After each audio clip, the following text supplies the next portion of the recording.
رحم الله من قرأ سورة الفاتحة. بسم الله الرحمن الرحيم. الحمد لله رب العالمين الرحمن الرحيم مالك يوم الدين.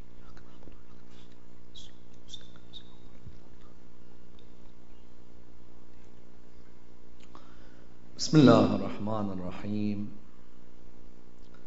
الحمد لله رب العالمين، والصلاة والسلام على سيدنا وعظيمنا وحبيب قلوبنا وشفيع نفوسنا أبي القاسم محمد. اللهم صل على محمد وآل محمد وعلى أهل بيته الطيبين الطاهرين وأصحابه الغر الميامين. Respected brothers and sisters, Assalamu alaikum wa rahmatullah wa barakatuh.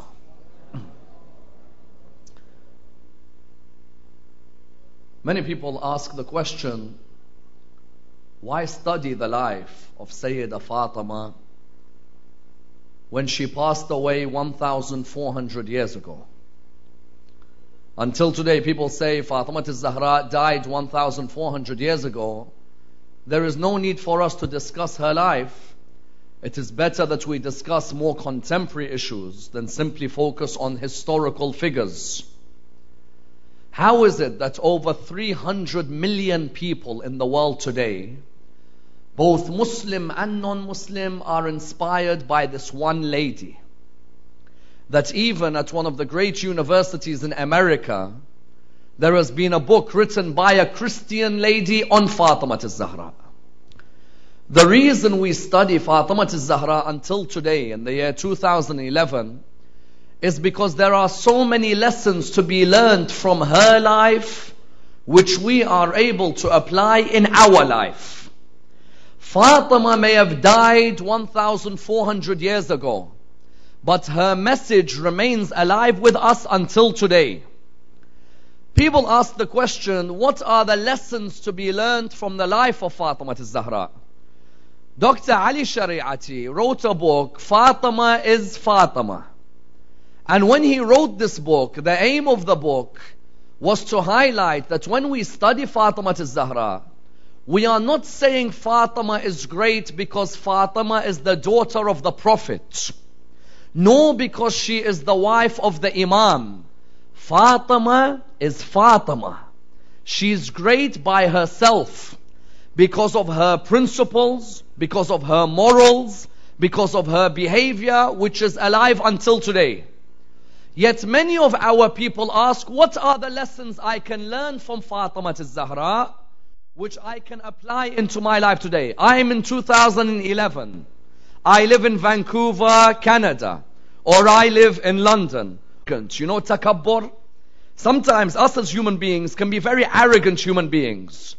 You find we will not be around people who are less well off than us. If I am rich, I don't want to be around the poor.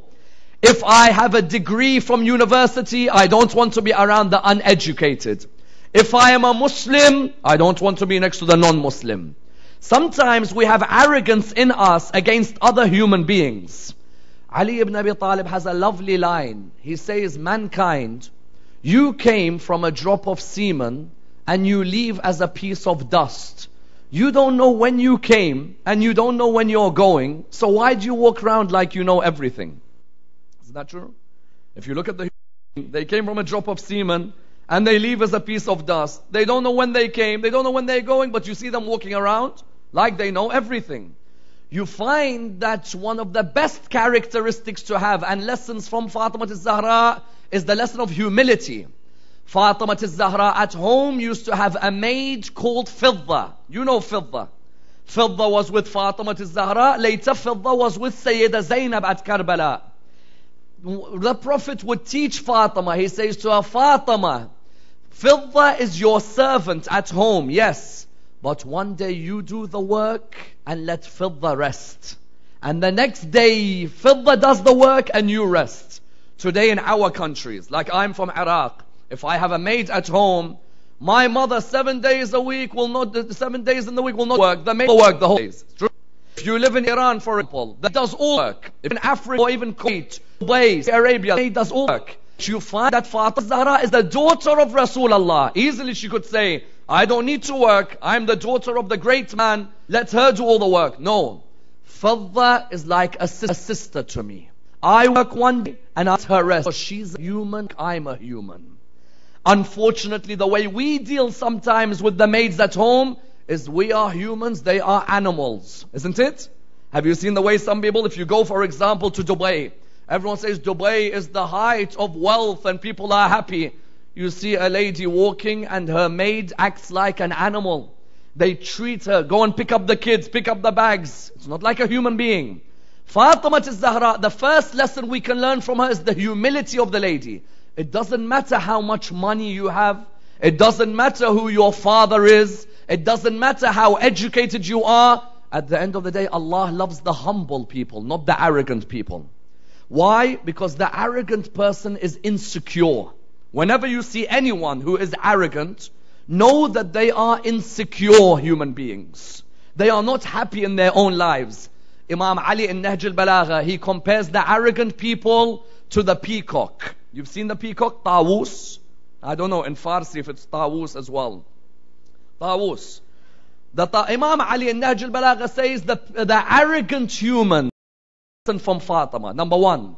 Number two, Fatima al-Zahra showed us that women can be active politically wherever they are. Politically. That a woman should not be told you cannot get involved in politics. That politics is only for the male. No.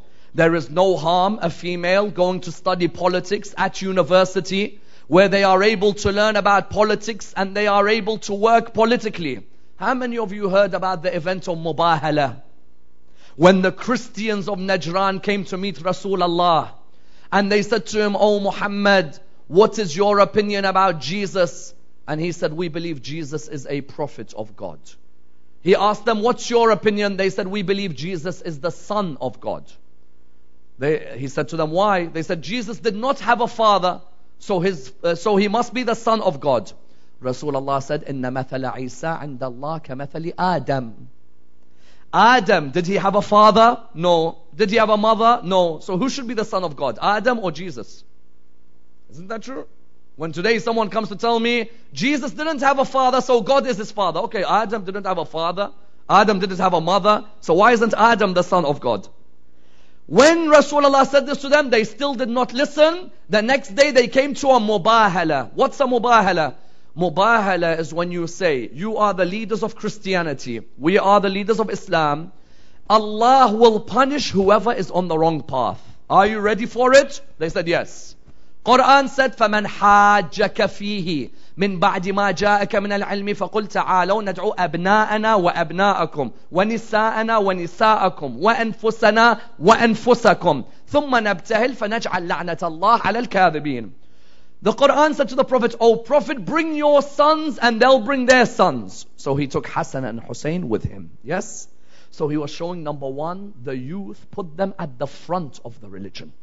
Hassan and Hussein are 5 and 6 years old. But he stuck them at the front of the religion.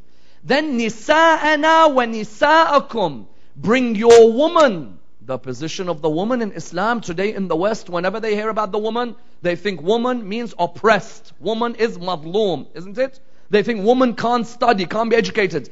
Quran, Allah tells Rasulullah, bring your woman. When you meet the Christians, let your woman come. He took with him Fatima. He was showing there is no harm in the woman being politically active. Don't just think that the woman should be someone you lock the door at them at home and that's it. A woman has a right for an education. A woman has to represent the religion. These are Christians, and that is Arabia. Today in Vancouver, don't we deal with Christians every day? In the same way Fatima had to deal with Christians of her time, we as the Muslim woman in today have to deal with Christians in our time. We have to be politically active. We have to be engaging in interaction and so on. So you find when Christians, priests saw Hassan, Hussein, Fatima, Ali and the Prophet, 5 of them, on the day of Mubahala, the Christian priest, what did he say? He said, "I will not enter into a mubahala with the Prophet." They said to him, "Why?"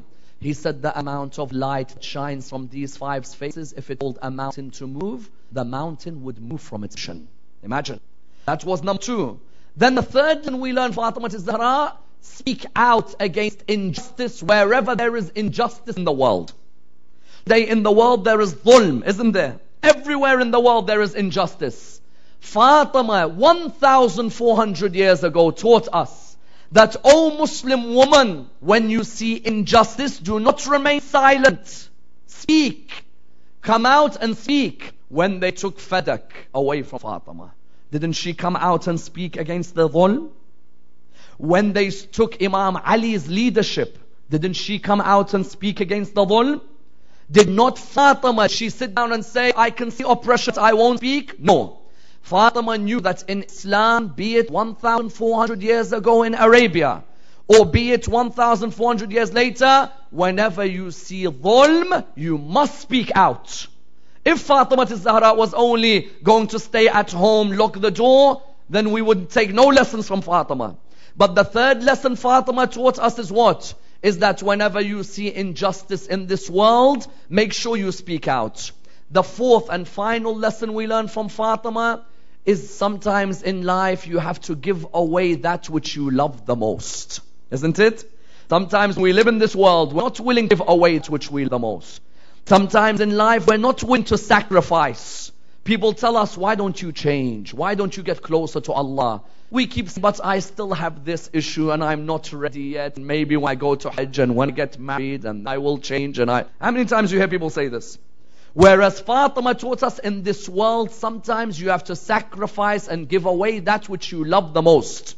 Every occasion in the life of Fatima al-Zahra, she would give away from herself. Many of you would have read the story when Imam Hassan and Imam al-Hussein were ill. And Rasulullah told Imam Ali and Fatima that make a vow to Allah, make a nadhr to Allah that if they recover from the illness, you will fast for 3 days in a row. You know the story. So on the first day, Ahlul Bayt fasted. As they were about to break their fast, a man came knocking on the door. Imam Ali answered the door. The man said to Imam Ali, I am a poor man, I am miskeen. Please give me something. They were just about to break their fast, they gave away their food. They gave away that which they loved the most. On the second day, they won't break their fast. Fatima al-Zahra had cooked bread for them. As they're about to break the fast, the door knocks in. Imam Ali answers the door. Who is it? It's a yatim, an orphan. And Imam Ali gives away what they have. They don't have nothing to eat. On the third day, when they are about to eat, they've been hungry for 2 days. Again, they're about to break fast. Someone at the door. Oh family of Rasulullah, I am prisoner. I am a captive. I am asir. They give away that which they love. Allah revealed the verse at them. وَيُطْعِمُونَ طَعَامَ عَلَى حُبِّهِ مِسْكِينًا وَيَتِيمًا وَأَسِيرًا. They give away out of their love towards the orphan and the captive and the prisoner. What was Fatima showing us? Fatima was showing us that the food is lovely in front of me. It's the best food. And I could eat it right now. But I have to sacrifice in life in order that humanity grows further. I have to give away from myself in order that humanity grows further. Today, mashallah, in this hall, in this majlis, all of you have sacrificed from your time, from your precious time to come and honor Fatima al-Zahra. But it's easy remembering Fatima and sacrificing. But ask yourself, do we do the same on the Shahada of Imam al-Kadhim, or Imam al-Jawad, or Imam al-Hadi? Because the problem with many of us, in Muharram we are all there. Shahr Ramadan we are all there. Outside of that, it becomes a bit empty. The challenge which Fatima gave us is, give away from yourself, give away from your time, give away from your knowledge, give away from your wealth, and you will see that your community will continue to grow and become stronger. So as I mentioned earlier, Fatima is Fatima. When we praise her, it's because we know that Fatima al-Zahra may have passed away 1,400 years ago, but the message and the principles of Fatima al-Zahra are alive with us until today. Wassalamu alaikum wa rahmatullah wa barakatuh.